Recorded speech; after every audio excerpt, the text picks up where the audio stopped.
ஒரு நாள் கைலாயத்தில் சிவபெருமான் பார்வதி அம்மன் இருவரும் பேசிக் கொண்டிருக்க நாரதர் வந்து ஒரு ருசிகரமான மாம்பழம் கொடுத்தார். அது ஒரு நல்ல சுபாவம் கொண்ட மாம்பழம். இந்த மாம்பழம் யாருக்கு போவது? பிள்ளையாரும் முருகனும் இருவரும் அதை பார்த்தவுடன், அம்மா, இது எங்களுக்கு இருவருக்கும் பிடிக்கும் என்று சொன்னார்கள். சிவபெருமான் சிந்தித்து, நீங்கள் இருவரும் ஒரு போட்டி போட்டுக் கொள்ளுங்கள். யார் உலகை முழுக்க சுற்றி முதலில் வருகிறார்களோ அவருக்குத்தான் இந்த மாம்பழம் என்றார்.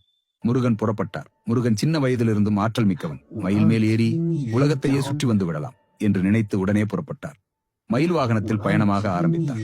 பிள்ளையார் யோசித்தார். பிள்ளையார் அவசரப்படவில்லை. அம்மா அப்பா இருவரையும் சுற்றி வந்தார். பிறகு அவர்களிடம் சென்று சொன்னார், உலகத்தை சுற்றுகிறேன் என்பதற்கு உலகத்தை உருவாக்கிய அம்மா அப்பாவை சுற்றினால் போதாதா? சிவபெருமான் மகிழ்ந்தார்.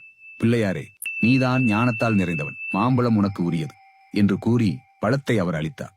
முருகன் அப்போது உலகத்தை சுற்றிவிட்டு திரும்பி வந்தார். மாம்பழத்தை பிள்ளையார் பெற்றதை அறிந்து கொஞ்சம் வருத்தப்பட்டார். அதை கேட்ட பார்வதி அம்மா அவரை முத்தமிட்டு தேற்றினாள்.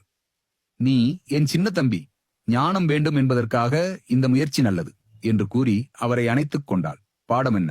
வேகமாக செய்வதுதான் சிறந்தது அல்ல, யோசித்து செய்வது சிறந்தது.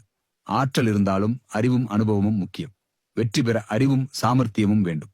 எப்போது நீதி, பொறுமை, பாசம் இருக்கிறதோ அப்போதுதான் உண்மையான ஞானம் கிடைக்கும்.